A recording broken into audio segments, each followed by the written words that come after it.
Okay, this is going to be a video on wrestling, and more particularly than wrestling, Ring of Honor. I just found out recently that Ring of Honor had taken his title off someone who, in my opinion, is probably the best guy in the wrestling industry, in wrestling right now. Probably one of the most talented individuals in wrestling, maybe even more so than Dolph Ziggler, and that's Adam Cole. And they put it on a guy who I find to be extremely fucking questionable, Michael Elgin. And this is not the video to diss Michael Elgin or Ring of Honor or wrestling. This isn't a video to hate on Michael Elgin or to say that he doesn't deserve the title, because he does. He's worked for it. He's put in his effort. This is strictly a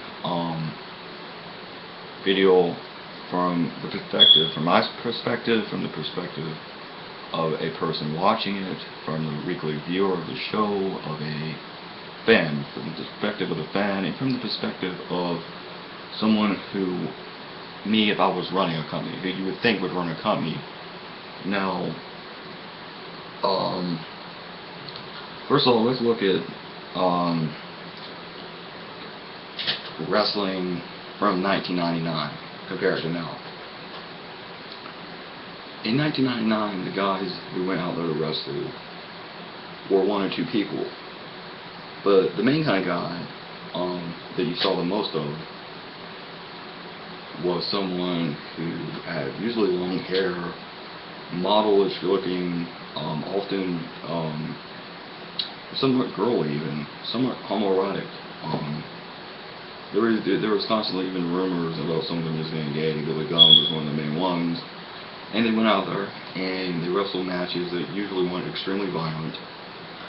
For a lot of money, they usually got paid a lot of money. If you worked hard and you put enough effort into it, they would promote you.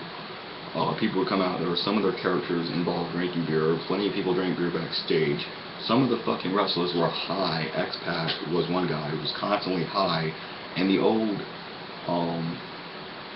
they call it the old promos or segments that Ultimate Warrior were doing. It was like, oh, I come from the sky. Well, you know, those fucking segments. He was on cocaine on like half those fucking segments. Drug use was very rampant.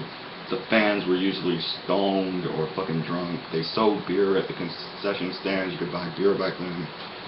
And it was just a really fun time, in my opinion. That's a job that I would like to do when they had great music. Half the fucking show was just the entrance. They put more effort into the entrance than they did the matches. And it was just so cool to watch.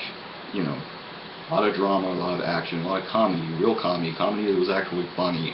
They made jokes back then that were funny, that you could actually fucking laugh at. Compare that to WWE now. The average wrestler is about 30-something, 40-something years old. Back then they were in the 20s. They were usually bearded, bald dudes, look like they're out of prison from like 2 years ago, and this is, you know, WWE. They're not very fucking attractive. They ban drinking. In fact, you cannot drink alcohol within 24 hours of appearing on a wrestling program. They no longer sell beer in the audience. If you do pot, they will fire your ass. Which Randy Orton is someone who's related to someone. He's got ties in the company. He's done more dope than anyone you can imagine. He's still there. You know, and Ziggler called them out on this shit. Why don't you ever push anyone else except for one or two people? And they buried his ass basically. They won't let him run any matches. And now let's take that over. Let's go over and tie that in with Ring of Honor. Adam Cole is, compare the two, Adam Cole and Michael Elgin. Adam Cole is a talented guy, an extremely talented wrestler, athletic, incredible athletic. He has incredible athletic ability. He's a high flyer.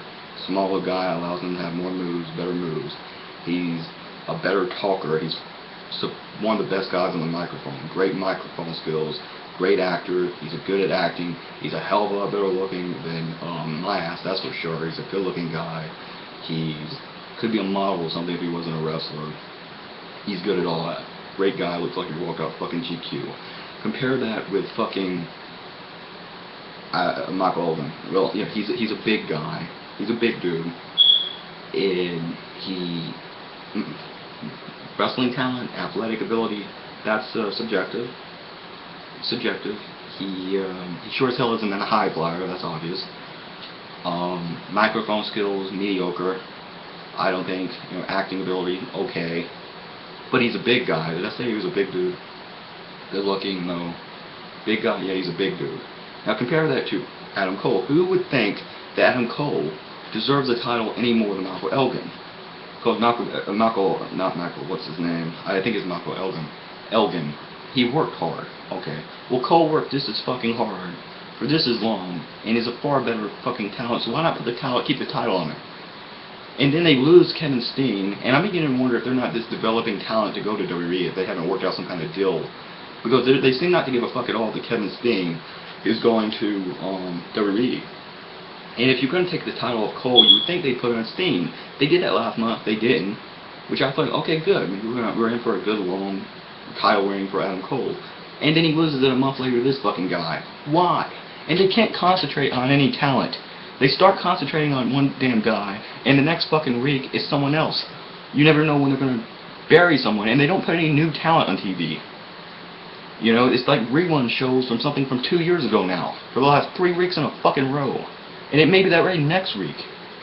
And then they sell matches at a pay-per-view, and you might see the same fucking match that you paid to see at the pay-per-view on free TV the next week. It's stupid. And then the motherfucker, and this is something, in 1999, it's almost like the fucking Matrix. In 1999, the average wrestler went out there to pretend to hurt each other for people who believed it to get paid a bunch of money. Now, in the year 2014, they go out there, hurt each other for real, for people who think it's fake, for chicken scratch. Unless you're John Cena, who apparently lives in a fucking castle and is cashing in on why is he living in a castle? He's cashing in on almost as many fucking title reigns as Ric Flair had in 20 years, and he's done it in less than 10. Why? Who the fuck knows? And it's ridiculous, and something's got to change, and it just corresponds with the rest of this bullshit, godless, capitalist, New World Order, fucking communist planet that we're living in. Fuck it. P666.